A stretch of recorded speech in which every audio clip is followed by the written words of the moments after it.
හරි.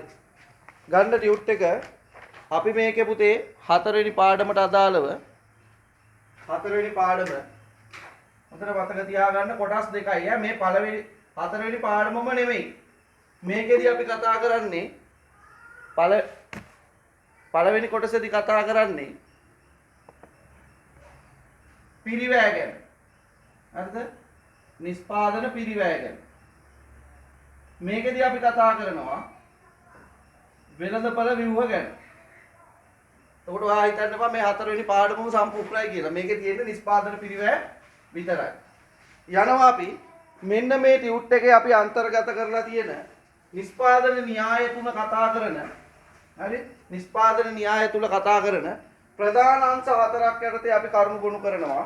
ලියා ගන්න තුන්වෙනි පිටුවේ උඩින්ම නිෂ්පාදන න්‍යාය තුල අධ්‍යයනය කරන ප්‍රධාන කරුණු හතරක් යටතේ අපි මේක ගොනු කරලා තියෙනවා. ප්‍රධාන කරුණු හතරක් යටතේ ගොනු කරලා තියෙනවා. එක නිෂ්පාදන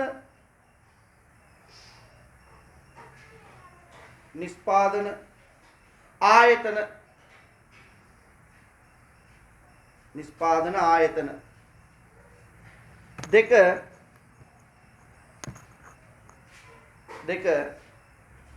ආයතනයක පිරිවැය එක නිෂ්පාදන ආයතන දෙක ආයතනයක පිරිවැය තුන ආයතනයක අයභාරය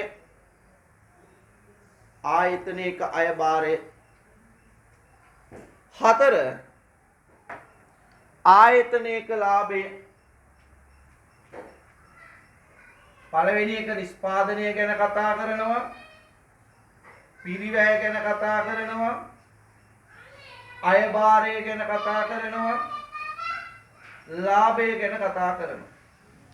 අපි මේ පළවෙනි කොටසෙන් හතරවෙනි පාඩමේ පළවෙනි කොටසෙන් නිෂ්පාදනයයි පිරිවැයයි අයභාරයයි ලාභයයි මෙන්න මේ ප්‍රධාන කොටස් හතර අධ්‍යයනය කරනවා. එතකොට ඔයා මේ ටියුට් එක ඉවර වෙනකොට ඔයාට පුළුවන් වෙන්න ඕනේ නිෂ්පාදනය සම්බන්ධයෙන් අහන ඕන ප්‍රශ්නයකට උත්තර ලියන්න.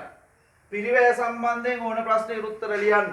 අයභාර හා ලාභය සම්බන්ධයෙන් එන ප්‍රශ්නවලට උත්තර ලියන්න. සාමාන්‍ය මේක මම කිව්වා පේපර් එකේ හතරවෙනි ප්‍රශ්නේ ඒ වගේම බහුවර්ණ තුනක් මේකෙන් එන්න පුළුවන්. බහුවර්ණ තුනක් එන්න පුළුවන්. ඒ බහුවර්ණ තුනේදී මෙන්න මේ ටික මෙන්න මෙයාට පොඩ්ඩක් බර තැබීම වැඩි. පිරිවැයයි අයභාරයයි ලාභයයි කියන තැනින් බහුවර්ණ තුන හැදෙන්න බර තැබීම වැඩි. නමුත් අපි මේ හතරවෙනි පාඩමේ මේ පළවෙනි කොටසේ විතරක් නෙමෙයි දෙවෙනි කොටසෙනුත් එක්ක තමයි මේ මුළු හතරවෙනි ප්‍රශ්නේ හැදෙන්නේ. අපි යනවා පළවෙනි එක අපි අධ්‍යයනය කරන්න. අපි ඔන්න දැන් මේ පාඩමේ යටතේ මේ තියෙන ටියුට් එක යටතේ කරුණු හතරකින් තමයි ඉගෙන ගන්නෙ. පළවෙනි කරුණට අපි යනවා නිෂ්පාදනය සම්බන්ධයෙන් කතා කරන්න. නිෂ්පාදනය සම්බන්ධයෙන් අපි උදේ ආර්ථික විද්‍යාවේදී ආර්ථිකයක් තුල සිදු කරන්නේ මොකද්ද? මිනිස්සුන්ගේ අවශ්‍යතා තෘප්තිමත් කිරීම. අවශ්‍යතා සපුරාලීම. මෙන්න මේ ආර්ථිකය කියන එක ගැන අපි කතා කරන්නේ. මේ ආර්ථිකයකින් කරන්නේ අවශ්‍යතා වමනා සපුරාලීම. කියකියෙම කිව්වොත් අවශ්‍යතා සපුරාලීම. මේ අවශ්‍යතා සපුරාලන්න නම් අපි මොනවද හදන්න ඕන? භාණ්ඩ හා සේවා හදන්න වෙනවා. මේවා නැතුව මේක පුළුවන් ද සපුරන්න? බෑ. අපිට ආර්ථිකයකින් කරන්නේ මොකද්ද? අවශ්‍යතා වමනා සපුරාලීම. ඒ අවශ්‍යතා වමනා සපුරාලන්න නම් අනිවාර්යෙන් මොකද්ද කරන්න ඕනේ? භාණ්ඩ හා සේවා හදන්න වෙනවා. භාණ්ඩ හා සේවා නැතුව කොහොමද අවශ්‍යතාව පුරන්නේ? අපි තුන් බඩගින්න ඇති වුණා මිනිහෙක්ට බඩගින්න නැති කරන්න නම් මොකද්ද? හාල් හෝ බත් හෝ රොටි හෝ පිට්ටු හෝ හදන්න වෙනවා. ඒ තමයි භාණ්ඩ. එහෙම නැතුව මේක සපුරන්න බෑ. එහෙනම් ඔයාලට තේරෙනවා ආර්ථිකයක් තුල තියෙන ප්‍රධාන කටයුත්තක් තමයි මොකද්ද? නිෂ්පාදනය. තේරුණානේ? එතකොට මෙන්න මේ නිෂ්පාදනය නැතුව ආර්ථිකයට ගමනක් නැහැ. හරිද? ආර්ථිකයක් තුල වෙනවනේ මේම නිෂ්පාදනය, බෙදා හැරීම, පරිභෝජන. ආර්ථිකයක ප්‍රධාන කටයුතු තුන. ආර්ථිකයක ප්‍රධාන කාර්යයන් තුන. හදන්න ඕනේ, ඒවා මිනිස්සු අතරට අරන් යන්න ඕනේ, මිනිස්සු පරිවර්තනය කරන්න ඕනේ. එන හදලා ගෙදර තියාගත්තොත් නිෂ්පාදනය කරලා ගබඩාවක කරලා තියාගත්තොත් බෙදා හැරීම නෑ. පරිභෝජනේ නෑ. එතන ආර්ථික කටයුත්ත වෙනවද? ඒක එක කටයුත්තක් විතරයි වෙන්නේ. හදලා බෙදා හැරලා තියෙනවා. ගන්න නෑ කවුරුවත්. එහෙමනම් ඕන තරම් භාණ්ඩ හදන්න පුළුවන්. නේ? හදලා මාකට් එකට දාලා තියෙනවා ගන්න නෑ කවුරු. පරිභෝජනය කරන්නේ. එහෙනම් එතනත් ආර්ථිකය වෙනවද? නෑ. හදන්න ඕනේ, බෙදා හරින්න ඕනේ, පරිභෝජනය කරන්න ඕනේ. මේ තුන වුණොත් තමයි එතන මොකද්ද තියෙන්නේ? ආර්ථික කටයුත්ත තියෙන්නේ. හරිනේ? ඒකේ ප්‍රධානම කටයුත්ත තමයි මොකද්ද? නිෂ්පාදනය. එයා තමයි අපි මේ කතා කරන්න යන්නේ. පැහැදිලිද? මේ නිෂ්පාදනය කියලා අමුතු සංකල්පයක් නෙමෙයි. මේක කොහෙද තියෙන්නේ? ආර්ථිකය ඇතුලේ තියෙන ප්‍රධානම සංකල්පය. මේන්න මෙයා අපි කතා කරනවා එළියට අරන් කොහොමද? භාණ්ඩ හා සේවා නිෂ්පාදනය නොකළොත් අවශ්‍යතාව හා වුමනා සපුරා ගන්න බෑ. එහෙනම් මෙන්න මේ නිෂ්පාදනය වෙන්නේ කොහොමද? නිෂ්පාදනය කරන්නේ කවුද? නිෂ්පාදනයට සම්බන්ධ සංකල්ප මොනවද කියන කොටස් ටික තමයි අපි මේකේ කතා කරන්නේ. පැහැදිලිද? ඔයා ගාව කොළ දෙකක් තුනක් ගන්න පුතේ. මෙන්න මේක ඇඳ ගන්න උතන ටියුට් එකේ මේක නෑ. මේක තමයි සාරාංශගත කරුණ. කොහින්ද නිෂ්පාදනය එන්නේ? නිෂ්පාදනය එන්නේ පුතේ ආර්ථික කටයුත්තේ. ආර්ථික කටයුත්තේ ප්‍රධානම කටයුත්ත තමයි නිෂ්පාදනය. නිෂ්පාදනය සම්බන්ධයෙන් තමයි අපි දැන් මේ කතා කරන්න යන්නේ. ඔක ඔයාලට පේනවා පැහැදිලි තැනකින් ඔයාලට කොලයක් අරන් පැත්තකින් ඇඳලා තියාගන්න. කොහොමද මේ නිෂ්පාදනය එන්නේ කියලා. නැත්තම් ගත්තා පුතේ ටියුට් එක නිෂ්පාදන පිරිවැය ටියුට් එක ගත්තා. කියවගෙන යනවා. වැඩක් නැහැ කොහින්ද මේ නිෂ්පාදනය එන්නේ කියලා දැනගන්න. නිෂ්පාදනය එන්නේ ආර්ථික කටයුත්තක ප්‍රධානම කටයුත්ත තමයි නිෂ්පාදනය කියන්නේ. හරි. ඇහෙනවනේ පුතාලාට? ඇහෙන්නේ නැත්තම් කමෙන්ට් එකක් හරි දාන්න. පේන්නේ නැත්තම් මොකක් හරි වෙනවා නම් මැසේජ් එකක් හරි දාන්න chat එකේ.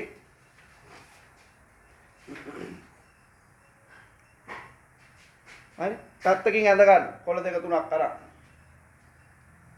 ආර්ථික කටයුත්තක තියෙන ප්‍රධාන කාර්යයන් තුන තියෙනවා. නිෂ්පාදනය, බෙදා හැරීම, පරිභෝජනය. ආර්ථිකයකින් කරන්නේ ප්‍රධාන වශයෙන් අවශ්‍යතාව සපුරාලීම.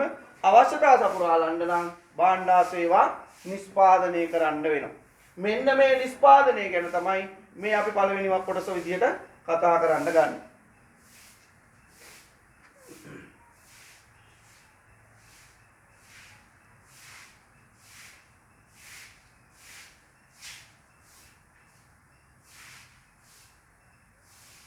හරි. ඇඳ ගන්න.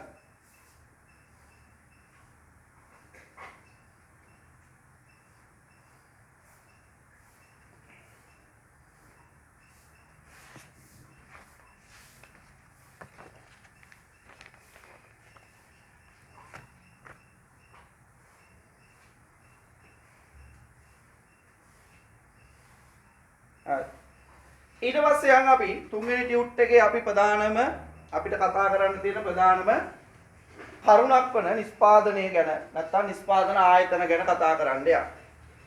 බලන්න ඔයාලට දීලා තියෙනවා මෙන්න මේ කතාව පොඩි ඡේදයකින්. මෙන්න මේ කතාව පොඩි ඡේදයකින් දීලා තියෙනවා. ආර්ථිකය තුළ මිනිස් අවශ්‍යතා ඉටු කර ගැනීම සඳහා අවශ්‍ය භාණ්ඩ හා සේවා නිෂ්පාදනය කොට වෙළඳපළට සපයනු ලබන්නේ විවිධ නිෂ්පාදන ආයතන විසින්. මේක කරන්නේ කවුද? මෙන්න මේ නිෂ්පාදනය කරන්නේ කවුද? නිෂ්පාදනය කරන ආයතන. ඒවට අපි කියනවා මොනවා කියලාද? නිෂ්පාදන ආයතන කියලා. එහෙනම් පුතේ ආර්ථිකයක මිනිස්සුන්ගේ අවශ්‍යතාව වුණා සපුරා ගන්න භාණ්ඩ සේවා හදන තැන් වලට අපි කියනවා මොනවා කියලාද? නිෂ්පාදන ආයතන කියලා. මෙම නිෂ්පාදන කාර්යයේදී ඵලදායි ආර්ථික සම්පත් එකිනෙකට මුසු වෙනවා. හරිද? මේ නිමවුම එන්න නම් භාණ්ඩ සේවා නිෂ්පාදනය වෙන්න නම් අපිට අවශ්‍ය වෙනවා මොනවද? භූමිය, ශ්‍රමය, ප්‍රාග්ධනය, ව්‍යවසායකත්වයේ කියන සම්පත් මොකද කරන්න වෙන්නේ? එකිනෙකට මොකද කරන්න ඕනේ? මුසු කරන්න ඕනේ. හරිද? නිමවුමක් එන්නේ භූමියෙන් විතරක්. නිමවුමක් එන්නේ ශ්‍රමයෙන් විතරක්. අඩු ගානේ භූමියයි ශ්‍රමයයි හරි එකතු කරන්න ඕනේ. නේ? ඒක විතරක් එන්නේ නැහැ. අපි හිතමුකෝ ශ්‍රමයේ විතරක් අරගෙන බෑනේ. එහෙනම් අපි ප්‍රාග් ව්‍යවසායකත්වයක් ගන්න. අන්න දෙකක්වත් මේකට මොකද වෙන්න ඕනේ? එකතු වෙන්න ඕනේ. එහෙනම් අපිට මේකේ කියනවා නිෂ්පාදන කාර්යයේදී ආර්ථිකයේ සම්පත් එකිනෙකට මොකද වෙන්නේ? මුසු වෙනවා. එහෙනම් පුතේ මට කියන්න නිෂ්පාදනය කියන්නේ මොකද්ද කියලා? නිෂ්පාදනය කියනවා මෙන්න මෙහෙම. ලියන්න යටින් කඩේරේ නිස්පාදනයේට මෙන්න මෙහෙම අපි කියනවා කිසියම් තාක්ෂණයක් භාවිතා කරමි කිසියම් තාක්ෂණයක් භාවිතා කරමි කිසියම් තාක්ෂණයක් භාවිතා කරමි යෙදවුමක් නිමැවුමක් බවට පරිවර්තනය කිරීමේ ක්‍රියාවලිය කිසියම් තාක්ෂණයක් භාවිතා කරමි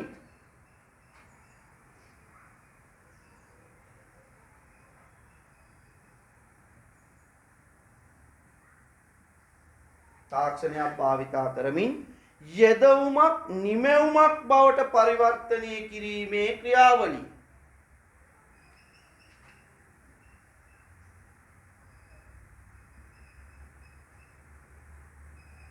අපි මොකක් කියලා හඳුන්වනවද නිස්පාදනය ලෙස හැඳින්වේ නිස්පාදනය ලෙස හැඳින්වේ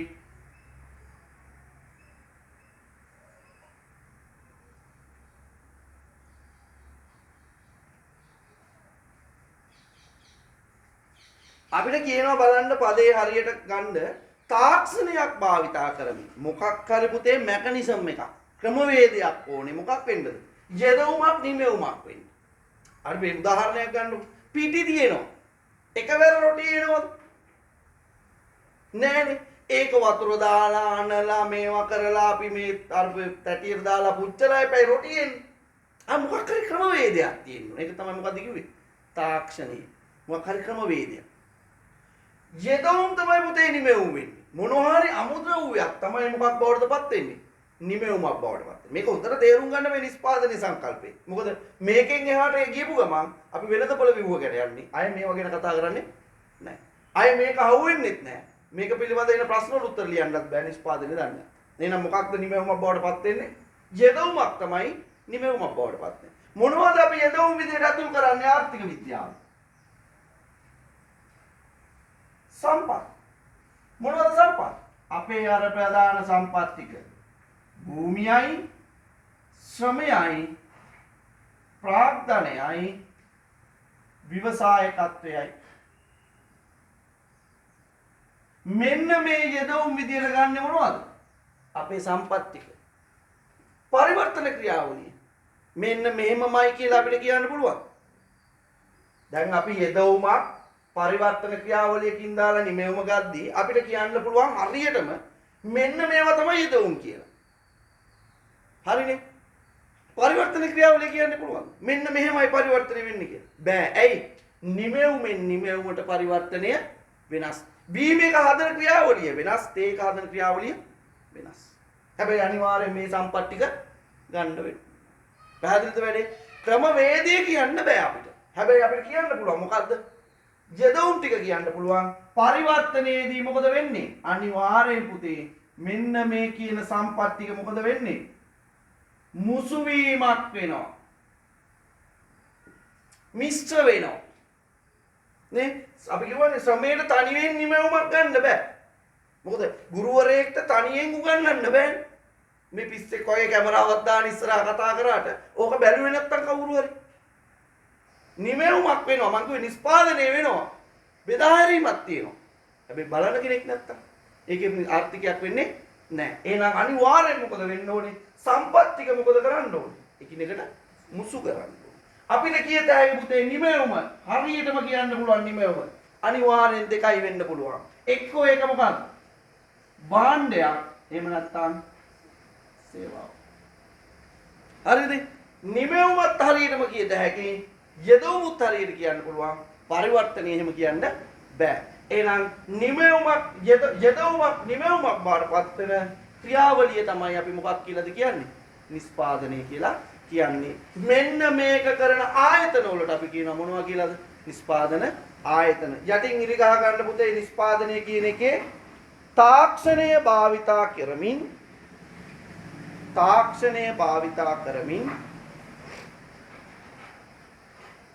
යෙදවුම් නිමැවුම් බවට පරිවර්තනය කිරීමේ ක්‍රියාවලිය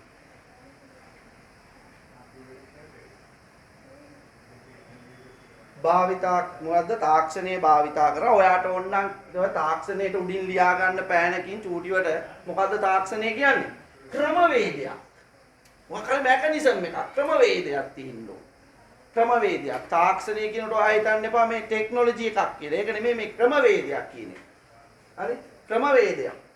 තියෙනවා යදවුන් නිමෙවුම් බවට පත් වෙන. ඒකට අපි කියනවා මොකක් කියලාද? නිස්පාදනය කියලා. මෙන්න මේම කරන ආයතනවලට අපි කියනවා කවුරු කියලාද? ආයතනවලට අපි කියනවා කවුරු කියලාද? නිස්පාදන ආයතන. යටින් කියනවා වෙළඳපළ ආර්ථිකයක් තුල කටයුතු කරන නිස්පාදන ආයතන විවිධ ස්වරූපයන්ගෙන් යුක්ත වේ. තනි පුද්ගල ව්‍යාපාර, හවුල් ව්‍යාපාර, සංස්ථාපිත සමාගම්, සමූපකාර, රජයේ ව්‍යවසායකත්. ඔයාට මේ ටික කියනකොට නිකන් accounts මතක් වෙනවා වගේ නම් ඔව් ඒ සියලු දේව ආයතන වල තමයි ඔය ගණන් හදන්නේ. හරිද? එතකොට මෙන්න මේ ආයතන වලට අපි කියනවා මොනවා කියලාද? නිස්පාදන ආයතන කියලා. ඔයා යටින් ඇඳගන්න යෙදවුම් පරිවර්තනය නිමැවුම සිද්ධ වෙනවා. යෙදවුම් විදියට සම්පත්තික යොදවනවා. නිමැවුම් විදියට භාණ්ඩ හා සේවා ගන්නවා. පරිවර්තනයේදී මොකද වෙන්නේ? සම්පත් මුසු වීමක් වෙනවා. සම්පත් මුසු වීමක් වීම. මෙන්න මේක ඇඳගන්න උතන රූපය අසලහන්ට යටින්.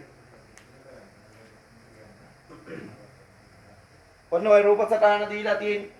ඔන්න ඕකේ පුරවා ගන්න යෙදවුම් පරිවර්තන ක්‍රියාවලිය නිමැවුම යෙදවුම් විදියට සම්පත් ටික දාන්න භූමියේ ශ්‍රමයේ ප්‍රාග්ධනයේ ව්‍යවසායකත්වයේ පරිවර්තනය කරද්දී සම්පත් මුසු වීමක් සිදු කරන්න නිමැවුම් වෙද්දි ගන්නේ භාණ්ඩ හා සේවා.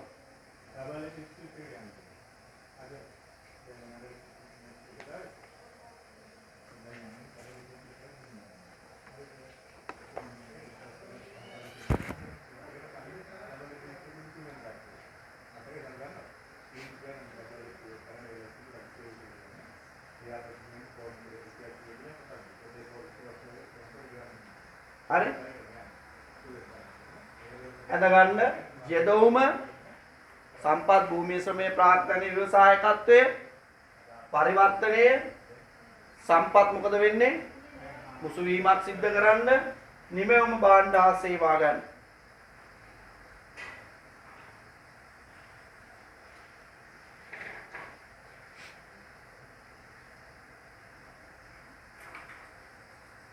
ඊට පස්සේ දා ගන්නවා ඉස්සරහින් හරි යටින් හරි සකලවරහණක් දාලා ආයතන කියලා. ඒවට අපි කියනවා මොන ආයතන කියලාද?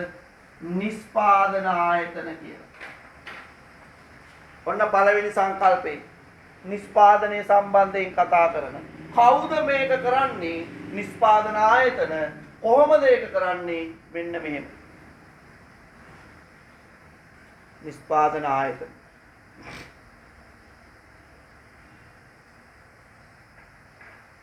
හරි යනවා අපි ආ පැත්තට.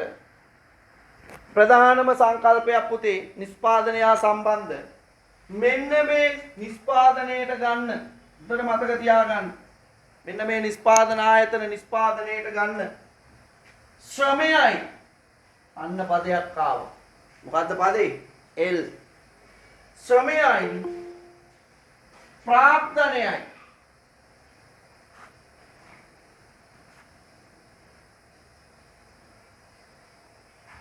හරිද? ශ්‍රමයයි ප්‍රාග්ධනයයි. එහෙනම් පුතේ අපිට A level syllabus එකේ ව්‍යවසායකත්වයේ නිස්පාදනයේදී සලකන්නේ නැහැ. භූමිය සලකන්නේ නැහැ. හරිද? A level වල. පැහැදිලිද? ඔයා විශ්වවිද්‍යාල අධ්‍යාපනයේ හරි උසස් අධ්‍යාපනයේ හරි යනකොට ඔයාගේ නිස්පාදන විශේෂිතයේදී නැත්නම් නිස්පාදනයේදී භූමිය ශ්‍රම ව්‍යවසායකත්වය කියන දෙකත් එකතු වෙනවා. හරිද? අපි දැන් සලකා බලන්නේ යෙදවුම් විදියට මොනවද? ශ්‍රමයයි ප්‍රාග්ධනයයි විතරයි. මොකේද? A level වල. හරිද? මොකද නිස්පාදන සිතේ දිග වෙනවා.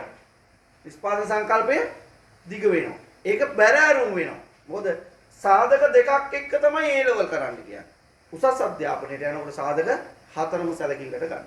ඒ නිසා එකපාර මේ දෙක මගපුවම අම්මට තිය යෙදවුම් විදියට ගන්න මේ දෙන්න විතරද නෑ. මේ මොකටද? A level syllabus එකට විතරයි. මෙන්න මේ ශ්‍රමයයි ප්‍රාර්ථනයයි මුසු කරලා නිමැවුම ගන්න භාණ්ඩ හා සේවා. නිමැවුම ගන්න මොනවද? භාණ්ඩ හා සේවා. පදයක් ආව කවුද? Q. එහෙනම් අපි Q තියෙන හැම තැනකම අනුවර්තනය කරන්නේ කාවද? නිමැවුම. L තියෙන හැම තැනම අධ්‍යයනය කරන්නේ කාවද? ශ්‍රමය. K තියෙන හැම තැනම ගන්නේ කවුද? ප්‍රාර්ථනය. K වලට C දාගන්න එපා. කැපිටල් කියලා නෑ. ඒක කැපිටල් එන්නේ වාගේ කවුන්ස් වල ඉකෝන් වලදී ප්‍රාර්ථනය හඳුන්වන්නේ මොකෙන්ද? K වල. හරිද? මෙන්න මේ යෙදවුම් පරිවර්තන ක්‍රියාවලියකින් නිමැවුම් වෙන්න යනකොට දැන් අපි ඇවිත් ඉන්නවා යෙදවුම් දෙකක් භාවිතා කරලා නිමැවුම් ගන්න සිද්ධිය. මෙන්න මේ දෙන්න අතර තියෙන සම්බන්ධය තියෙනවද? සම්බන්ධය නිමැවුමයි යෙදවුමයි අතර සම්බන්ධයක් තියෙනවා. නිමැවුම් ගන්න මොනවද? යෙදවුම් වලින්. යෙදවුම් නැතුව නිමැවුම නෑ. එන සම්බන්ධයක් තියෙනවනේ. මෙන්න මේ සම්බන්ධය අපි ඉදිරිපත් කරනවා මොකෙන්ද? සමීකරණයකින්. මෙන්න මේ සමීකරණයට අපි කියනවා මොකක් කියලාද? නිෂ්පාදන සිතේ කියලා. මොකද්ද නිෂ්පාදන සිතේදී වෙන්නේ නා? නිමැවුම් යෙදවුම් අතර තියෙන සම්බන්ධය මොකින්ද පෙන්වන්නේ? සමීකරණයකින් පෙන්වනවා. ඒකට අපි කියනවා මොකක් කියලාද? නිෂ්පාදන සිතේ කියලා. ලියා ගන්න. නිෂ්පාදන සිතේ නිර්වචනය. යෙදවුම් හා නිමැවුම් අතර පවතින යෙදවුම් හා නිමැවුම් අතර පවතින තාක්ෂණික සම්බන්ධය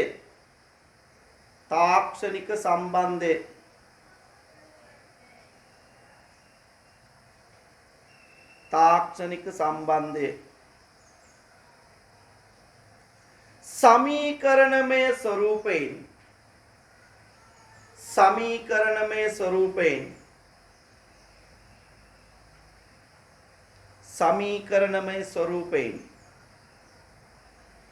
ඉදිරිපත් කිරීම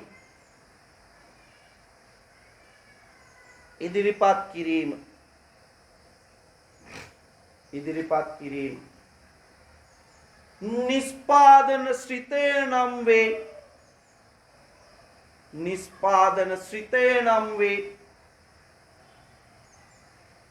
යෙදවුම් හා නිමැවුම් අතර පවතින තාක්ෂණික සම්බන්ධය සමීකරණමය ස්වරූපයෙන් ඉදිරිපත් කිරීම අපි කියනවා මොකක් කියලාද? නිෂ්පාදන ශ්‍රිතය. යටින් ඉරි ගහ ගන්න. යෙදවුම් නිමැවුම් තාක්ෂණික සම්බන්ධය සමීකරණමය ස්වරූපයෙන්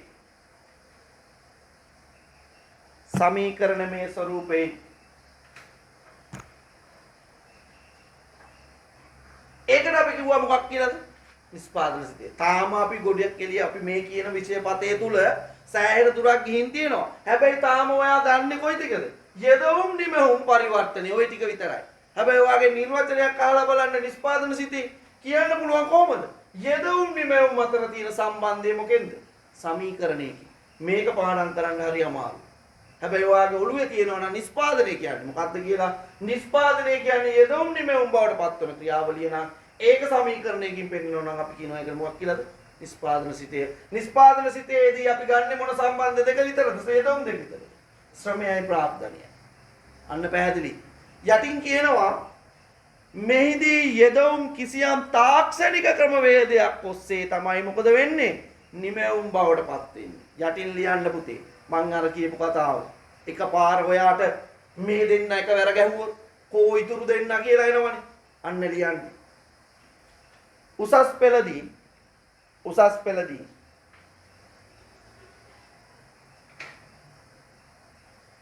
නිෂ්පාදන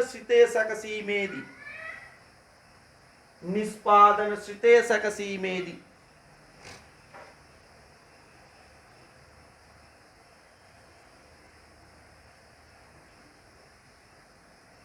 යෙදවුම් ලෙස යොදා ගනු ලබන්නේ ශ්‍රමය හා ප්‍රාග්ධනය යන ශ්‍රමය කියන එක ඉස්සරහින් වරහන් ඇතුලේ දාගන්න එල් කියලා. ශ්‍රමය හා ප්‍රාග්ධනය වරහන් ඇතුලේ දාගන්න කේ කියලා. යන සම්පත් පමණි. යන සම්පත් පමණි. යන සම්පත් පමණි. හරිද?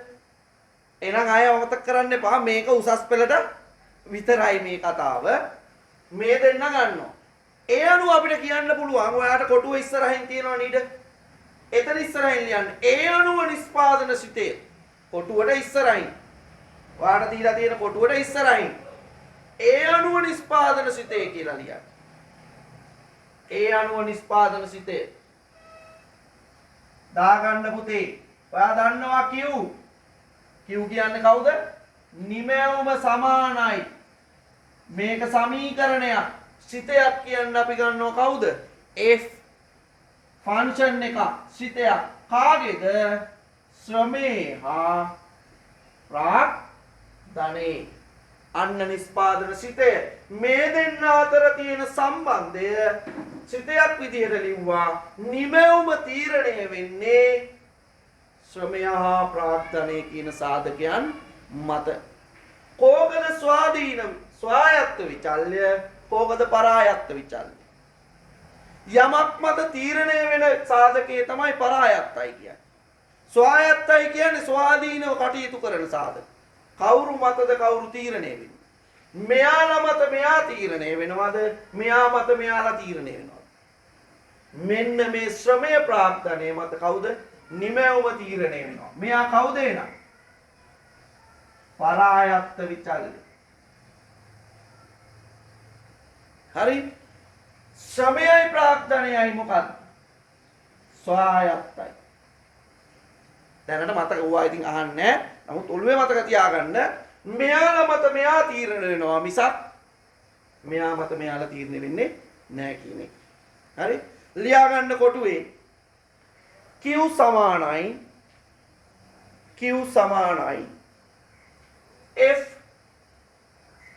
F වරහන් ඇරලා LK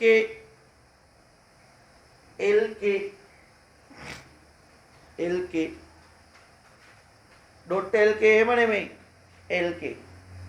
යටින් දාගන්න පුතේ ඔයාලට දීලා තියෙන පද හැඳින්වීම Q සමානයි නිමැවුම. නිමැවුම ඉස්සරහින් සමානයි දීලා තියෙනවා. ඊට ඉස්සරහින් දාගන්න Q කියලා. සිතයක් වේ කියන්න තමයි කාවද ගන්නෙ? F. සිතයක් වේ කියන එකට ඉස්සරහින් දාගන්න F. ශ්‍රමයට අපි කියන්නේ කවුරු කියලාද? L. ප්‍රාග්ධනයට දාගන්න K කියලා. K කියලා. ඔයාගෙන් අහනවා දැන් නිස්පාදන සිතේ හඳුන්වා නිස්පාදන සිතේ නිරූපණය කරන ආකාරය පෙන්වන්න. යෙදවුම් නිමැවුම් අතර තියෙන සම්බන්ධය සමීකරණයකින් යන්න. නිස්පාදන සිතේ වේ ඒක කිව්වා කොහමද? කිව් සිතයක් කාගේද? මෙන්න මේ දෙන්න. හරි සරලයි. මේ රූප සටහන පුළුවන් නම් මෙතෙක් අහන ඕන ප්‍රශ්නෙකට ලියන්න පුළුවන්. මෙතෙක් නෙමෙයි. තව ටිකක් ඉස්සරහට යනකම් ලියන්න පුළුවන්. හරි? යටින් කියනවා පුතේ ඔය සිතෙන් කියවෙන දේ. ඔන්න මම කිව්වනේ. මෙයා මත මෙයා තීරණය වෙනවා කියලා. බලන්න මේ කතාව. ඉහත සිතෙන් පෙන්눔 කරන්නේ කිසියම් භාණ්ඩයක නිමැවුම. කිසියම් භාණ්ඩයක නිමැවුම. ශ්‍රමය ප්‍රාග්ධනය යන යෙදවුම් මත රඳා පවතින බවයි. පරායත්ත වෙනවා. එයා මත තීරණය වෙනවා. කවුරු මතද? ශ්‍රමය හා ප්‍රාග්ධනය මත. නිස්පාදකයාට යෙදවුම් අඩු වැඩි කිරීම මගින් මේවා අඩු වැඩි කිරීම මගින් මෙයාව වෙනස් කරගන්න පුළුවන්. මෙයා අඩු වැඩි කරලා මෙයා අඩු වැඩි කරගන්න පුළුවන්. ඒ මිසක් මෙයා අඩු වැඩි කරලා මෙයා අඩු වැඩි කරන්න බෑ. යෙදවුම් අඩු වැඩි කිරීමෙන් නිමැවුම අඩු වැඩි කරගන්න පුළුවන්. යටින් ඉරි ගන්න. යෙදවුම් අඩු වැඩි කිරීම මගින් නිමැවුම් අඩු වැඩි කරගත හැකිය. යෙදවුම් අඩු වැඩි කිරීම මගින් නිමැවුම් අඩු වැඩි කරගත හැකිය. හරි? ඔන්න මේක අඩු වැඩි කරලා මෙයාව ගන්න පුළුවන්. මෙහිදී ඇතම් යෙදවුම් ඉක්මනින් වෙනස් කළ හැකි අතර ඇතම් යෙදවුම් ඉක්මනින් වෙනස් කළ නොහැක. සමහර යෙදවුම් තියනවලු පුතේ මෙතන දෙකයිනේ තියෙන්නේ. මේකෙන් එකක්නේ කොහොම හරි වෙනස් කරන්න පුළුවන් ඇත්තේ. එහෙනම් එකක් වෙනස් කරන්න බැරුව ඇති. මොකද හතරම නැහැනේ මෙතන. දෙකයිනේ තියෙන්නේ. එතකොට අනිවාර්යෙන් ඔක්කොම වෙනස් කරන්න බැරි වෙන්න විදිහක් නැහැනේ. නේ? දැන් මේකේ සංකල්ප දෙකයි තියෙන්නේ. හතරම තිබ්බනම් ඔයාලට චකිතයක් එනවා. එතකොට කොව්වද දන්නේ නැහැ වෙනස් වෙන්නේ නැති කියලා. නමුත් දැන් දෙකයි තියෙන්නේ. අන්න ඔයාගේ හිතීමේ ශක්තිය ඈතට යවන්න නැතුව තමයි ඔයාව දෙකකට නවත්තලා තියෙන්නේ. මෙන්න මේ තියෙන යෙදවුම් දෙකෙන් එකක් හෝ වෙනස් කළ හැකි වෙනවා, එකක් හෝ වෙනස් කළ නොහැකි වෙනවා. මොකද දෙකම වෙනස් කරන්න වෙන කාලයකුත් ඇති. අපි දන්නේ නැහැ ඉස්සරහට හම්බෙයි. නිමැවුම අඩු වැඩි කිරීමේ හැකියාව රඳා පවතින්නේ කොතරම් ඉක්මනින් යෙදවුම් වෙනස් කිරීමට නිෂ්පාදකයාට හැකියාවක් තිබේද යන්න මතයි. යටින් ඉරි ගන්න. ඔයාට පුතේ මතක තියාගන්න අහන්න පුළුවන් ප්‍රශ්නයක්. යෙදවුම් ප්‍රමාණය මත නිෂ්පාදකයාගේ හැකියාව තීරණය වෙයි. පැහැදිලි කරන්න. යෙදවුම් කොච්චර තිබ්බත් වැඩක් නැහැ. යෙදවුම් නිමැවුම් බවට පත් කරද්දී මේවා වෙනස් කරන්න නිෂ්පාදකයාට හැකියාවක් තියෙනවා නම් එතනදී නිමැවුම වැඩි වෙනවා. ඔන්න උදාහරණයක් කියන්න. වට්ටක්කා නිමැවුම වැඩි. හරිනේ. නිමැවුම වැඩි උනේ මොකක් හේතුවද? මිනිහාගේ භූමි ප්‍රමාණය මොකක් කරාද යා? වැඩි කරා. හරිනේ. සම්පත් ටික මොකද කරේ? වැඩි කරා. අපි දුම් එයාට තියෙන අක්කරයයි. දැන් මෙතන තියෙන්නේ ප්‍රාක්‍තනයනේ අක්කරයයි. හරි? අක්කරේ වැඩ කරන ශ්‍රමිකයෝ වැඩි කරා. නිමැවුම වැඩි වෙන්න බෑ. තේරුණාද කියන එක? නිමැවුම වැඩි වෙන්න බෑ. එක්කෙනෙක් වැඩ කරන්නේ දවසකට පොඩි ප්‍රමාණයක්. හැබැයි 10 දිනක් වැඩ කරන්නේ ප්‍රමාණයක්. එහෙනම් නිමැවුම මොකද වෙන්නේ? වැඩි වෙනවා. එහෙම කරන්න මිනිස්සු අතේ සල්ලි නැත්තම් කමන්නේ මම්ම කරනවා. නිමැවුම මොකද වෙන්නේ? අඩු වෙනවා. සම්පත් වෙනස් කරන්න පුළුවන් හැකියාව මත නිමැවුම වැඩිවීම තීරණය වෙනවා. යටින් ඉරි ගන්න. නිමැවුම් වැඩි කිරීමේ හැකියාව රඳා පවතින්නේ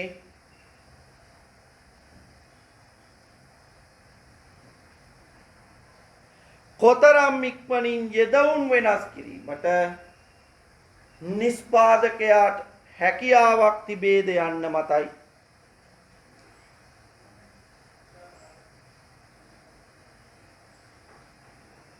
එහෙනම් පුතේ මෙන්න මෙයා අඩු වැඩි වෙන්න ප්‍රධානම සාධකය තමයි මෙන්න මෙයා අඩු වැඩි කිරීමේ හැකියාව. යෙදවුම් අඩු වැඩි කරන්න වෙනස් කරන්න පුළුවන් නම් නිමැවුමත් මොකද කරන්න පුළුවන්? අඩු වැඩි කරගන්න පුළුවන් වෙනවා. හරි? මේ තියෙන සීසන් කාලේ දැන් තියෙන මොන සීසන්ද? කොරෝනා සීසන් කාලේ. සේවකයෝ අඩු කරන්න කියනවා ආයතන. මොකද පිරිවැය වැඩි. වැටුප් ගෙවන්න බෑ. සාද්ද මේ ප්‍රායෝගික ලෝකේ සිද්ධ වෙන දෙයක්. පෞද්ගලික අංශයේ රැකියාවක නිරත වෙලා හිටපු සේවකයෝ සේවයෙන් අයින් කරන්න යනවා. මොකද වෙන්නේ? විරැකියාව වැඩි වෙනවා. මොකද රැකියාව කර කර හිටපු උන් රැකියාව නැතුව යනවනේ. එතකොටම වෙන අනිත් පැත්ත මොකක්ද? නිෂ්පාදනයේ නිමැවුම මොකද? ආයතනයේ නිමැවුම මොකද වෙන්නේ? අඩු වෙනවා. ශ්‍රමය අඩු කරා ඊට අනුරූපව නිමැවුම මොකද උනේ? අඩු වෙනවා. නිමැවුම අඩු වුණා කියන්නේ මොකද වෙන්නේ? වෙනද බලන්න බාණ්ඩ ආසේව අඩු වෙනවා. විකිණීම අඩු වෙනවා. ලාභය අඩු වෙනවා. ආයතනයේ පැවැත්ම අඩු වෙනවා. මෙන්න අත්ත කතාව. බැරි වෙලා හරි දැන් කිව්වනේ ජනාධිපතිතුමා දුන්නනේ උපාධිධාරී 60000කට පත්ති. ශ්‍රමය මොකද කරේ? වැඩි කරා. යෙදවුම වැඩි කරා. අනුරූපව මොකද වෙන්න ඕනේ? නිමැවුම වැඩි වෙන්න බෑ. වෙයිද රටේ? රටේ නිමැවුම සරල සිද්ධියනේ. දැන් අතකදී උනේ මොකද්ද? පෞද්ගලිකාංශයේ ශ්‍රමිකයෝ අඩු කරා. ඒ හින්දා නිමැවුම අඩු වුණා. හරිනේ. වැඩ කරන්න ඉන්නේ උන් ටික අයින් කරපුවම වැඩ කරන්න නැහැ නේ. ඒ කියන්නේ නිමෙවුම අඩු වෙනවනේ. gadol කපන්න හිටපු 5-6 දෙනාගෙන් දෙන්නෙක් අයින් කරපුවම 3 දෙනාගෙන් 5 දෙනෙක් කපපු gadol කපන්න පුළුවන්. බෑනේ. අන්න නිමෙවුම අඩු වුණා. එහෙනම් මේ සිද්ධියේදී මොකද වෙන්න ඕනේ? උපායධාරී ගැන දාගෙන රැකියාව දුන්නා. ශ්‍රමය වැඩි කරා. අනුරූපව මොකද වෙන්න ඕනේ? නිමෙවුම වැඩි වෙලා අපේ රටේ දලදේශීය නිෂ්පාදනය වැඩි වෙන්න ඕනේ. වෙයිද? නෑනේ. මේ දුන්නු ශ්‍රමය සියල්ල සේවාවන් සඳහා පමණයි. කච්චේරියේ ඒජි ඔෆිස් එකේ එන්න නිමෙවුම කියන්නකො එළියට එන බාණ්ඩේ සේවා සඳහා පමණයි. ජාතික නිෂ්පාදනයේදී මොකද වුනේ? සේවා සඳහා පමණක් ලොකු ශ්‍රමිකයෝ පිරිසක් එකතු කරා. එයාලට ඕක ට්‍රේනින් එකේදී කියනවා, ට්‍රේනින් එකක් දෙනවනේ දවස් 20 ගානක. ට්‍රේනින් එකේදී කියනවා ඔයා ව්‍යවසායකයෙක් වෙන්න කියලා. ඒ කියන්නේ රටේ නිෂ්පාදනයට ඔයා කොහොමද දායක වෙන්නේ කියලා. උදේ 7:00 4:00 කාලට එළියට එද්දී වැඩ කරන්න උපරිම පැය දෙකයි. හරිද? 8:00 යනවා. සම බලන්න නිමෙවුම වැඩි වෙනවද කියන එක. දැන් වෙන්න ඕන දෙන්නේ විය යුතුයි. නමුත් වෙනවද නැද්ද? 8:00 යනවා. ගිහලා ඇඟිල්ල තියලා කන්න යනවා උදේ. 9:00 කාලා එනකොට. කාලා ඇවිල්ලා ඒකේ ಗುಣ දොස් කියලා කරනකොට 10යි. 10:00 තේ එක. තේ එක බීලා යනකොට 11යි. අන්න පොඩ්ඩක් ෆයිල් එක ගන්නවා. අරන් බලනකොට 12යි. 12ට කන්න යන්න ඕන. කෑම පැයයි 1යි. ඒ ඇවිල්ලා කෑපු එකේ නිදිමත එනවා. නිදිමතට පොඩි ආංශ කෑල්ලක් ගාලා ෆයිල් එකක් අතර ගන්නකොට 2යි ගානක්. එතකොට මොකද වෙන්නේ? තේ වෙලා වෙනවා. තේ එක බීලා එනකොට කාටුන් එකක් එහෙම බලලා 4යි. 3:40යි. යන්න ලෑස්ති වෙනකොට 4යි. ඇඟිල්ල තියන්න පොලිමෙන් විනාඩි 15ක්. නිමෙවුම යෙදුම් ප්‍රමාණය වැඩි කරාට නිමෙවුම වැඩි වෙන්නේ නැහැ. පැහැදිලිද? හැබැයි පෞද්ගලික සේවය අංශයට කිව්ව. අපි කියන්නේ අම්මේ මුන් අපිව සූරා කරනවා. දැන් මුන් අපිව මරා ගන්නවා. මොකද කරන්නේ? දෙන්න ශ්‍රමය මොකද කරන්නේ? අඩුයි. හැබැයි එළියට ගන්න හදන නිමෙවුම එහෙනම් මේක වෙනස් කරන්න පුළුවන්ද බැරිද කියන එක මත මෙයා වෙනස් වෙනවා. පැහැදිලිද වැඩි? ආයතනයක නිමෙවුම තීරණය කරන සාධකයන් දැන් දෙකයි තියෙන්නේ පුතේ. ඔයාලට කිව්වනේ යෙදවුම වෙනස් කරන්න පුළුවන් වෙන්න බෑ. මේවා වෙනස් කරන්න පුළුවන් වෙන්න බෑ. එහෙනම් මේ වෙනස් කරන්න පුළුවන් නම් ඒවට එක සාධකයක්. වෙනස් කරන්න බෑ නම් ඒකට තව සාධකයක්. අපි කියන්නේ එයා හරියට වෙනස් වෙනවානේ. නේ? ඒක කියන්නේ නැතුව දැන් ඔයාලට ආර්ථික විද්‍යාවෙන් කියන්න පුළුවන් එයා හරියට විචල්්‍ය සාධකයක් වගේ. එහෙනම් වෙනස් වෙනවා නම් ඒක මොකද්ද? විචල්‍යයි. අන්න එයා ස්ථාවර සාධකයක්. මගේ එක්කෙනා නම් ස්ථාවරයි. අන්න එයා කියන්නේ මොකද? වෙනස් වෙන්නේ නැහැ. ගලේ ගැහුවත් ඒ විදියයි. ස්ථාවරයි. සමහරු කරන්න හදන්නේ මොකද්ද? විචල්්‍ය සාධක ස්ථාවර කරන්න හදනවා. කරන්න පුළුවන්ද? බෑ. මොකද්ද මම කිව්වේ දැන් මොකක්ද තේරුම් ගන්න? වෙනස් වෙන සාධක වලට කිව්වා මොකද්ද? විචල්්‍ය සාධක කියලා.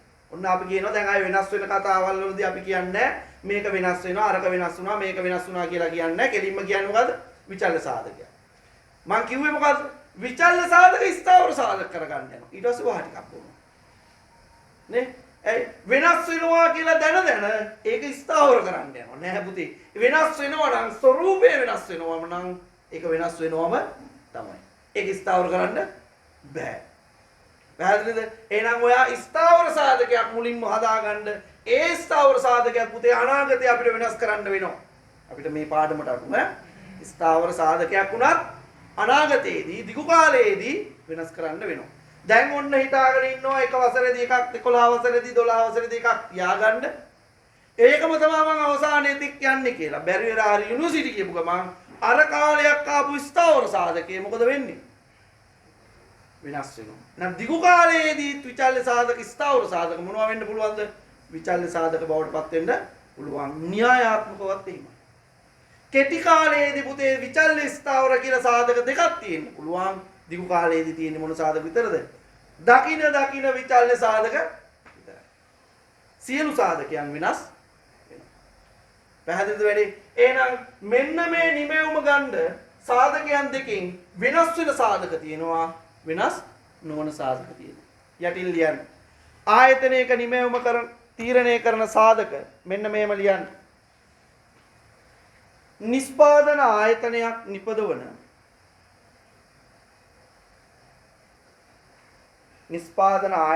නිපදවන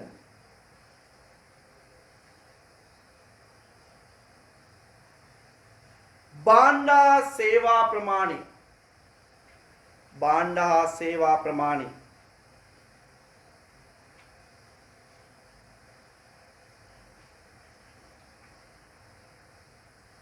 වරාන් ඇතුලේ නිමෙවුම. භාණ්ඩ සේවා ප්‍රමාණය වරාන් ඇතුලේ නිමෙවුම. වරාන් වහලා අඩු වැඩි කිරීමට යොදාගත හැකි. අඩු වැඩි කිරීමට යොදාගත හැකි. අඩු වැඩි කිරීමට යොදාගත හැකි. යෙදවුම්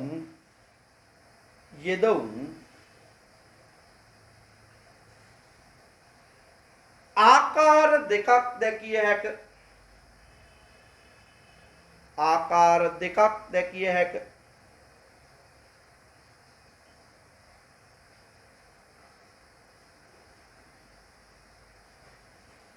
එක ඔතනින්ම දාගන්න වෙන පෑනකින් හරි. එක විචල්්‍ය සාධක. විචල්්‍ය සාධක. දෙක ස්ථාවර සාධක. ස්ථාවර සාධක.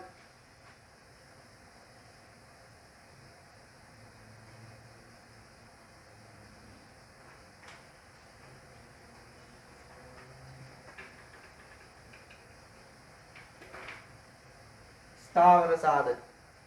පුතේ කියනවා කතාව නිමෙව්ව තීරණය වෙන්නේ මොනවා මතද? යෙදවුම් මත. හරිනේ? නිමෙව්ව තීරණය වෙන්නේ යෙදවුම් මත. නිමෙවුම් කොච්චරක් ගන්න ඕනද කියලා බලන්න නම් යෙදවුම් බලන්න. හරිනේ? අපිට කියනවානේ බීම බෝතලයකින් 5 දෙනෙක් බොන්න පුළුවන් නම් හරිද? 10 දෙනෙක්ට බොන්න මේ බෝතල් කීයක් ඕනද? යෙදවුම් කීයක් ඕනද? දෙකක් ඕන. නිමෙවුම වැඩි කරන්න නම් අනිවාර්යෙන් මොකක්ද ඕනේ? යෙදවුම් වැඩි කරන්න. නැත්නම් යෙදවුම් ප්‍රමාණය. යෙදවුම් පිළිනවා කොහොමද? එක්කෝ විචල්යයි එක්කෝ ස්ථාවරයි. අර කොලේ ඇඳ ගන්න. ඔයාගේ නිමෙවුම තීරණය වෙන්නේ යෙදවුම් මත. යෙදවුම් දෙකකින් තියෙන්න පුළුවන්. විචල්්‍ය යෙදවුම් තියෙන්න පුළුවන්. ස්ථාවර යෙදවුම් තියෙන්න පුළුවන්. අපි කියනවා විචල්්‍ය සාධක තියෙන්න පුළුවන්. ස්ථාවර සාධක තියෙන්න පුළුවන්.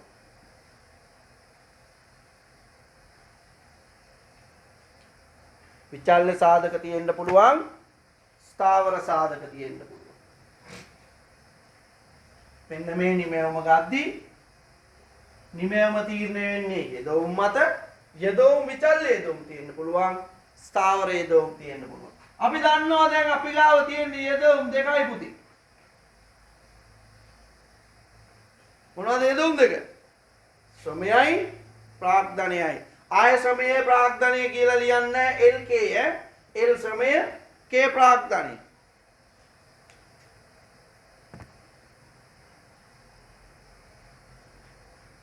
මොනවටද මේ විචල්්‍ය සාධක කිව්වේ? විචල්්‍ය සාධක කිව්වේ පුතේ මෙයා නිමෙවුම සමග වෙනස් වේ. මොකද්ද විචල්්‍යය කියන්නේ? නිමෙවුම ප්‍රමාණය සමග වෙනස් වෙනවා නම් මොනවා හරි යෙදවුමක් ඒවට අපි කියනවා විචල්්‍යයයි කියලා. ස්ථාවර කියන්නේ නිමෙවුම සමග වෙනස් නොවන.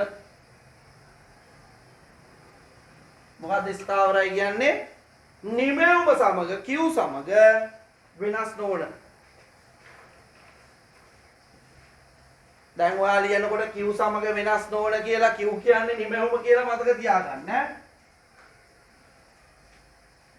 Q කියලා මතක නිමෙවුම කියලා මතක තියාගන්න. හරි. අපි යනවා යහ පැත්තට. අපි මේ සාධක දෙකක් දැනගෙන යන්න. පුතේ මේක පිළිවෙලට යනවා. හරි දැන් එක තැනකදී මේ ඔක්කොම එක තැන පුපුරනවා. හරිද? ස්ථාවර සාධක කියලා අපි කිව්වා මේ විචල්්‍ය සාධක කියලා. ඊට පස්සේ යෙදවුම් දෙකක් තියෙනවා. මේවා වෙනස් වෙනවා වෙනස් නොවෙනවා. එන්නේ පද අරන් එකපාර පුපුරලා කියනවා වෙනස් වෙන කාලයක් තුල නැත්නම් සාධකයක් වෙනස් වෙනවා නම් එක සාධකයක් වෙනස් වෙනවා නම් එතනදී කෙටි කාලයක් හැදෙනවා. සාධක සේරම වෙනස් වෙනවා නම් එතනදී දිගු කාලයක් හැදෙනවා. එක වර්ග මේකම පුරලා යනවා. එතනින් පස්සේ අපි යනවා මොකටද? අපේ ප්‍රධාන කෑලි ටික. ලියන්න විචල්්‍ය සාධක. ආයතනයක නිමැවුම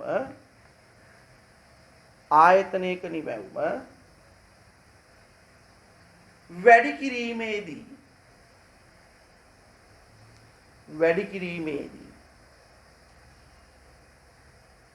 අනිවාර්යෙන්ම වෙනස් කළ යුතු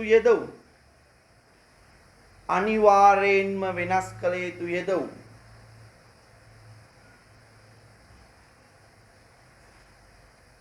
විචල්්‍ය සාධක ලෙස හැඳින්වේ.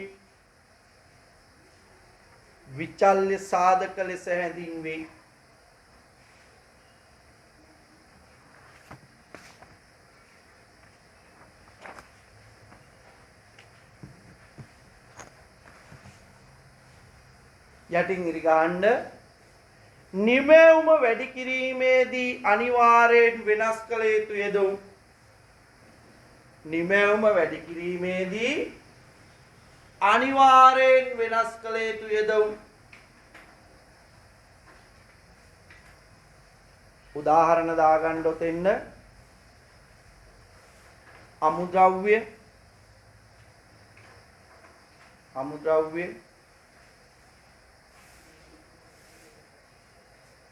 කම්කරු ශ්‍රමය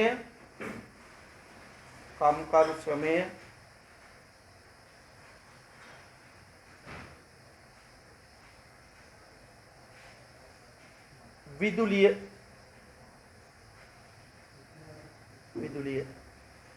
මොකක්ද එහෙනම් විචල්්‍ය සාධක කියපුවාම තීරණය වෙන්නේ නිමැවුම වැඩි කරද්දී අනිවාර්යෙන් වෙනස් කළ යුතු නම් ඒවට අපි කියනවා මොනවා කියලාද?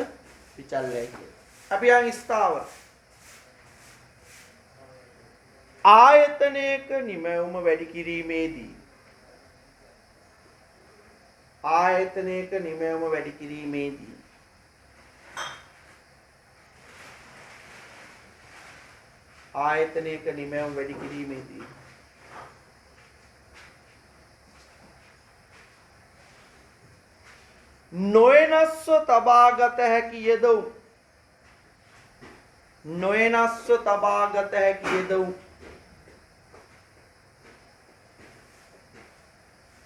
නොයනස්ව තබාගත හැකි යෙදවුම්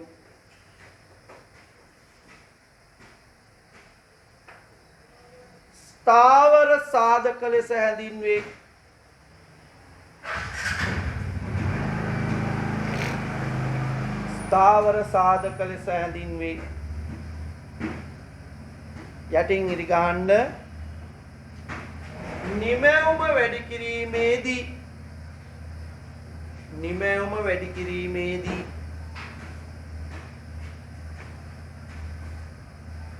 නොයනස්ව තබාගත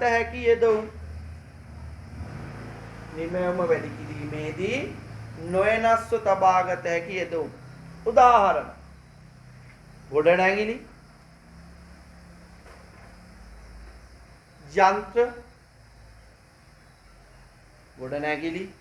යන්ත්‍ර ඔන්න ඔය වගේ දේවල් අපිට වෙනස් කරන්න නැතුව තියාගන්න පුළුවන්.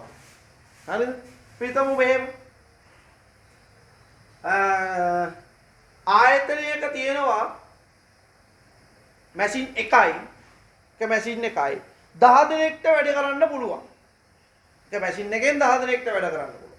ආයතනය මුලින්ම කරන්නේ 3 දෙනෙක් කරාම වැඩ කරන එක. හැබැයි කී දෙනෙක්ට වැඩ කරන්න පුළුවන්ද? 10කට පුළුවන්. තියෙන එක මැෂින් එකයි. ආයතනයේ නිමැවුම 100ක් වෙනවා. එක මැෂින් එකයි යන්ත්‍ර එකයි ශ්‍රමය 3යි නිමැවුම ආව 100ක්. Q කීයද ආවේ? 100යි. ආයතනය කරනවා පුතේ ශ්‍රමය වැඩි කරනවා 6 දක්වා. එතකොට ඔයාලට කියන්න පුළුවන් නිමැවුම කීයක් වගේ වැඩි වෙන්න ඕනද? 200ට වඩා වැඩි විය යුතුයි. හැබැයි ශ්‍රමය වැඩි කරාට යන්ත්‍ර වැඩි කරාද? නෑ. යන්ත්‍රේ කොච්චරක් දක්වා වැඩි කරන්න පුළුවන්ද ශ්‍රමය? උපරිම වැඩි කරන්න පුළුවන් කොච්චරද? 10ක් දක්වා.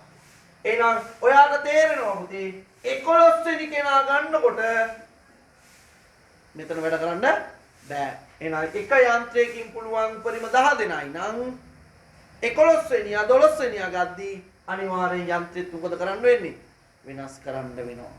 අන්න යම් කාලයක් තියෙනවා පුතේ සාධක ස්ථාවරව තියාගෙන එක් සාධක විචාර නැත්නම් සාධකයක් ස්ථාවරව තියාගෙන සාධකයක් වෙනස් කළ හැකි කාලයක් තියෙනවා. තව කාලයක් තියෙනවා සියලුම සාධක කොහමද? මේ 11 12 වගේ වුණාම මේ සාධක දෙක මොකද කරන්න වෙන්නේ? වෙනස් කරන්න වෙනවා. අපි යනවා ඊට පස්සේ අපේ නිෂ්පාදන කාලයට. ඔන්න ඔය කාලේ ඉන්නේ පුතේ මෙන්න මේ කියන සංකල්පෙන්. මෙන්න මෙයා ප්‍රාග්ධනේ, මෙන්න මෙයා ශ්‍රමේ. යම් කාලයක් තියෙනවා ප්‍රාග්ධනය ස්ථාවරව තියාගෙන ශ්‍රමය වැඩි කළ හැකි. අන්නේ කාලයට අපි කියනවා කෙටි කියලා. මොකද්ද වෙන්නේ? ප්‍රාග්ධනය ස්ථාවරව තියාගෙන ශ්‍රමය වෙනස් කරන කාලයට අපි කියනවා කෙටි කාලය කියලා. මෙන්න මේ කියන සාධක දෙකම වෙනස් වන කාලයට අපි කියනවා දිගු කාලය කියලා. මෙන්න මේ දෙකම වෙනස් වන කාලය. එහෙනම් අපිට තේරෙනවා මෙන්න මේ දෙන්නා වෙනස් කිරීම මත තමයි නිමයම වෙනස් වුනේ. මේ නිමයම වෙනස් කරද්දී එක සාධකයක් ස්ථාවරව තියාගෙන අනිත් සාධකය වෙනස් කරන කාලයට අපි කියනවා කෙටි කාලය කියලා. නිමයම වැඩි කිරීමේදී සාධක දෙකම වෙනස් කරන කාලයට අපි කියනවා දිගු කාලය කියලා. බලන්න දීලා තියෙනවා යෙදවුම් වෙනස් කිරීමට ගතවන කාලය. මෙන්න මෙයා වෙනස් කරන්න ගතවන කාලය. හරිනේ? වෙනස් කරන්න ගතවන කාලය මත නිෂ්පාදනය හා සම්බන්ධ ප්‍රධාන කාල ස්වරූප දෙකයි. යටින් ඉරි ගහ ගන්න. යෙදවුම් වෙනස් කිරීමට ගතවන කාලය මත අපි ගාව තියෙන්නේ යෙදවුම් දෙකයි. මේ යෙදවුම් දෙක වෙනස් කරන්න ගතවන කාලය මත අපිට කාල දෙකක් බී වෙනවා. එක කෙටි කාලය. කෙටි කාලය පුතා ලියා ගන්න. short run කෙටි කාලය short run. දෙක දිගු කාලය long run.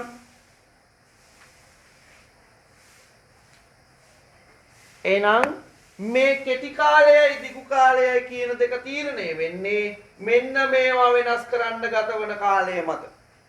හරිනේ? යෙදවුම් වෙනස් කරද්දී එක සාධකයක් ස්ථාවර තියාගෙන එක සාධකයක් විතරක් වෙනස් වෙනවා නම් එතන තියෙන්නේ මොන කාලයේද? කෙටි කාලය. දෙකම වෙනස් වෙනවා නම් එතන තියෙන්නේ මොන කාලයේද? දිගු කාලය. හරිනේ? යන් අපි කෙටි කාලය කියන එකට. කෙටි කාලය. ලියන්න යටි. සමහර යෙදවුම් පමණක් සමහර යෙදවුම් පමණක් සමහර යෙදවුම් පමණක් වෙනස් කරමින් සමහර යෙදවුම් පමණක් වෙනස් කරමින් නිමෙවුම් වැඩි කරගත හැකි කාලය නිමෙවුම් වැඩි කරගත හැකි කාලය කෙටි කාලය ලෙස හැඳින්වේ. කෙටි කාලය ලෙස හැඳින්වේ.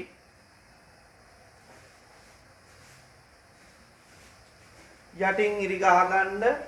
සමහර යෙදවුම් පමණක් වෙනස් කරමින් නිමෙවුම් වැඩි කරගත හැකි කාලය.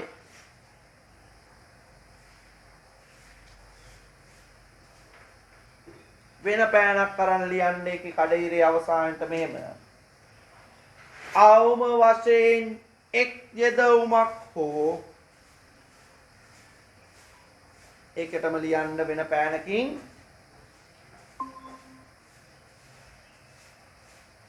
අවම වශයෙන් එක් යෙදවුමක් හෝ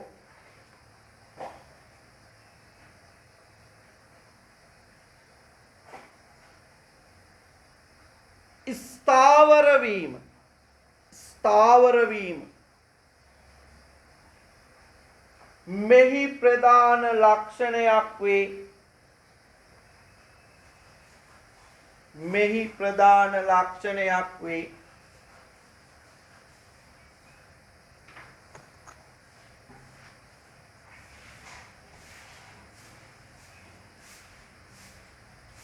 මෙහි ප්‍රධාන ලක්ෂණයක් වේ. මොකද්ද කියන්න පුතේ? එකත් highlight කරගන්න. අවම වශයෙන් එක සාධකයක් හෝ ස්ථාවර වෙන්න ඕන. එහෙම වෙන කාලයට අපි කියනවා කෙටි කාලය කියලා. එහෙම වන කාලයට අපි කියනවා කෙටි කාලය කියලා. යටින් කියනවා මේ නිසාම කෙටි කාලයේ ස්ථාවර යෙදවුම් හා විචල්්‍ය යෙදවුම් ලෙසින් සාධක දෙවර්ගයක් දැකිය හැක. හරිනේ? එක සාධකයක් තිබුණා ස්ථාවරයි, තව සාධකයක් තිබුණා විචල්‍යයි. එහෙනම් විචල්්‍ය සාධක තියෙනවා, ස්ථාවර සාධක තියෙනවා. ඒම තියෙනවා නම්, ඒ දෙකම තියෙනවා නම් ඒ කාලය අපි කිව්වා කෙටි කාලය කියලා. කෙටි කාලයේදී එහෙනම් විචල්්‍ය යෙදවුම් තියෙනවා, ස්ථාවර යෙදවුම් තියෙනවා. මතක තියාගන්න පුතේ, විචල්්‍ය යෙදවුම් වෙන්නේ L, ස්ථාවර යෙදවුම් වෙන්නේ K. හරිනේ? එහෙනම් මොකද්ද කෙටි කාලයේදී විචල්්‍ය යෙදවුම් වෙන්නේ? ශ්‍රමය. කෙටි කාලයේදී ස්ථාවර යෙදවුම් වෙන්නේ මොකද්ද? ප්‍රාග්ධනය. හරිනේ? යටින් කියනවා උදාහරණයක් ඔයා දාගන්න. ඒක උදාහරණයක් විදියට ඉස්සරහින් ඡේද ඉස්සරහින් උදාහරණයක් විදියට දාගන්න. highlight කරගත්තේ නෑ මට මතක ඇටියට. කෙටි කාලේ ස්ථාවර යෙදවුම් හා විචල්්‍ය යෙදවුම් ලෙස වර්ග දෙකකි කියලා. ඊට උඩින් තියෙන තැන highlight කරගන්න. කෙටි කාලේ ස්ථාවර යෙදවුම් හා විචල්්‍ය යෙදවුම් ඒ ඇති. එහෙනම් කෙටි කාලයේදී කොහොමද තියෙන්නේ? විචල්්‍ය යෙදවුම් තියෙනවා, ස්ථාවර යෙදවුම් තියෙනවා. බලන්න උදාහරණයක්. කර්මාන්ත ශාලාවේ තාක්ෂණය හා ධාරිතාවය වෙනස් නොවෙනස්ව තිබියදී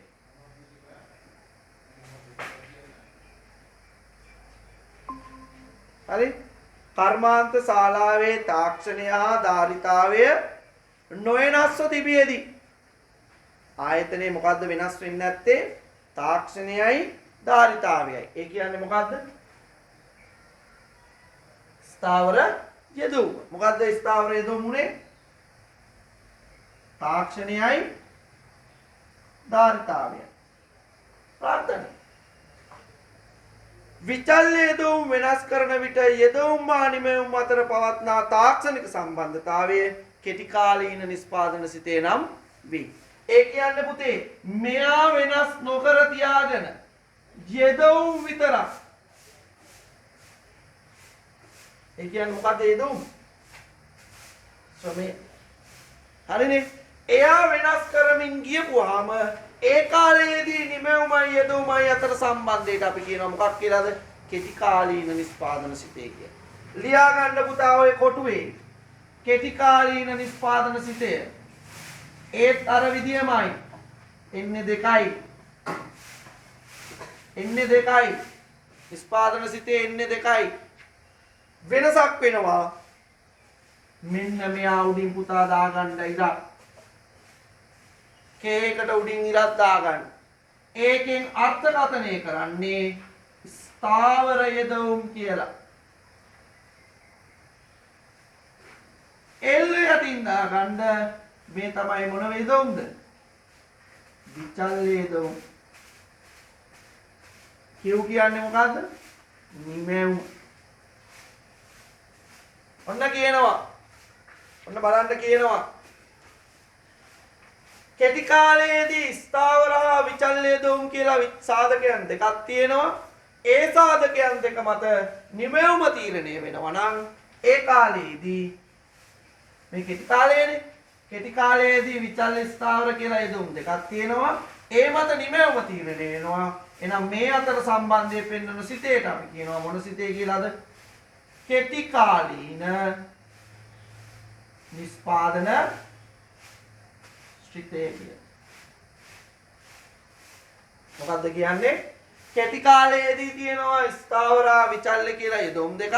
ඒ මත ඒ කාලේ නිමැවුම තීරණය වෙනවා. ඒ නිමැවුම තීරණය වෙන්නේ කෙටි කාලයේදී. නිමැවුමයි යෙදුමේ අතර සම්බන්ධය සමීකරණයෙන් පෙන්වුවා. එහෙනම් ඒ මොන කාලයේද? කෙටි කාලීන නිස්පාදන ශ්‍රිතේ. යටින් ඔගේ දාගන්න සංගල වරහණක් දාලා කෙටි කාලීන නිස්පාදන ශ්‍රිතේ කියලා. කොටුවට යටින් කෙටි කාලීන නිස්පාදන ශ්‍රිතේ.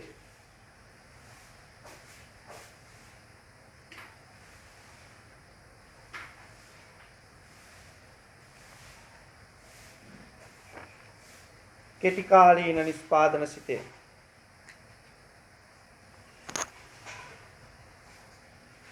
දැන් ඔයා දන්නවා කෙටි කාලීන නිස්පාදන සිතේ ලියන්න කිව්වොත් Q සමානයි සිතයක් ස්වමේ හා ප්‍රාග්ධනයේ. හැබැයි ප්‍රාග්ධනයේ ස්ථාවරයි. හරි? ඔන්න කෙටි කාලීන නිස්පාදන සිතේ. එතකොට මතක තියාගන්න කෙටි කාලීන නිස්පාදන සිතේ. නිස්පාදන සිතේ වෙනස උනේ මොකද්ද? ප්‍රාග්ධනයේ ස්ථාවර වුණා. එතරයි වෙනස. මේක නැතුව තිබ්බනම් මේ මොකද්ද? නිස්පාදන සිතේ. ඒකෙදි ප්‍රාග්ධනයේ ස්ථාවර වෙච්ච ඉඳා ඒක මොන කාලයේද? කෙටි කාලයේ. කෙටි කාලයේදී ස්ථාවරක් තියෙනවා, විචල්‍යයක් තියෙනවා. ඔක තමයි අපි මේ ගියේ. මෙන්න මෙයා බලන්න කියනවා කෙටි කාලයේදී වෙනස් කළ හැකි විචල්්‍ය සාධක පමණක් වන හේයින් තවදුරටත් නිස්පාදන සිතේ පහත